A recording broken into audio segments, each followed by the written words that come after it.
Hello, my name is Jamie, and today I am doing a book review on Bruchko by Bruce Olson. This was a really good book, you guys. It was part of my oldest son's curriculum.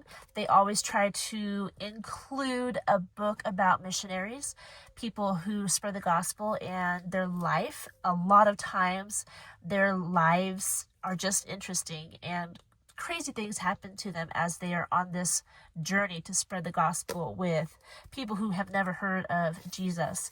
So this book was no exception. It didn't follow Bruce's entire life, so it's actually about Bruce Olson. Bruchko is what the indigenous people called Bruce because they couldn't pronounce Bruce Olson, so they called him Bruchko.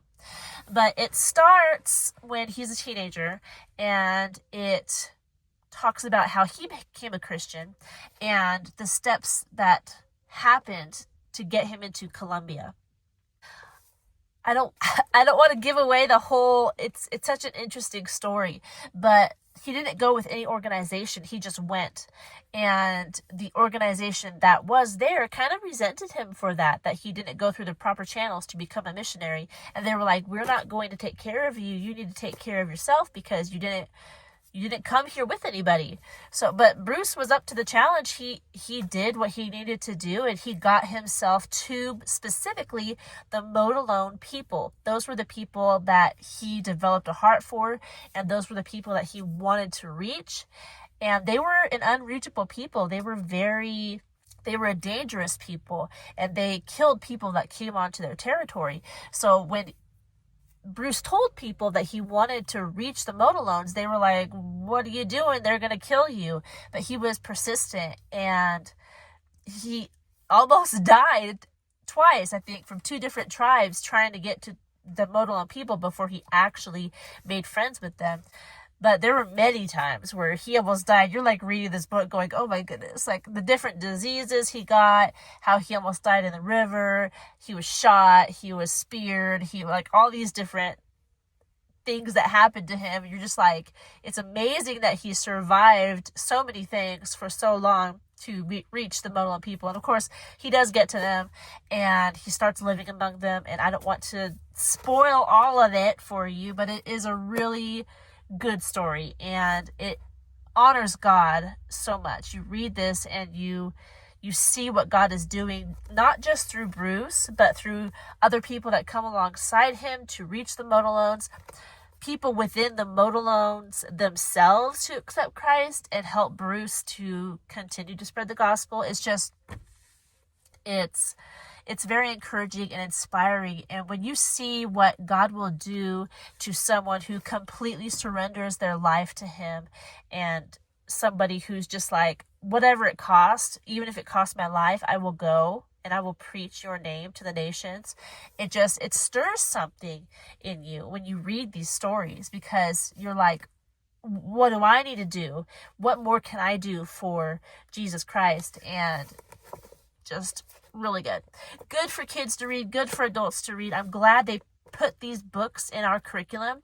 I look forward to them every year, and it's a learning experience, not just about the world, what's going on outside of America, but knowing what God is doing in his people for his purpose. So, highly recommend.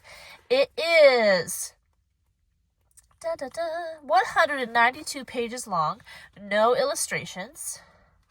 And it was published in, if I can find it, I can't find it. Where is it? 1973, it was originally published. This is the second edition, I believe. There's a epilogue at the back written by a woman named Janice G. Franzen, and she wrote this epilogue in 1995. So, while I'm making this book review, Bruce Olson is actually still alive. He is 83 now, and he still lives with the Modelones, and he's still doing work and preaching the gospel among them and surrounding tribes in that area. And the epilogue actually talks about stuff that is continuing on, that is not covered in the book, Janice talks about what happened with the Modelone tribe and what happened with surrounding tribes and just the area of Colombia itself and how the people were affected. So, really good. I highly, highly recommend this book. And I think that's all I have for you concerning it. If you're wondering, reading level, I don't know. I think it's geared more towards high school, adult, college age, right in there. But my son is in 7th grade, and he read this book just fine. So, 6th or 7th grade up. And again, if your kid can handle the stuff in here, it's people die in this book, and a lot of people get injured. So if your kid can handle that, and he has an advanced reading level, then it's up to you if you want to let him read this or not. I read books like this to my kids because I think it's beneficial for them to see real people who are doing real things for the gospel and not caring about their own safety. It's a good look at what people may be called to do for the sake of the gospel. So there you have it. If you have any questions, don't forget to put them down in the comment section below, and I'll do my best to answer them for you. If you like this content, don't forget to like this video, subscribe to this channel, and I will talk to you in our next one. I hope you're doing well. Goodbye.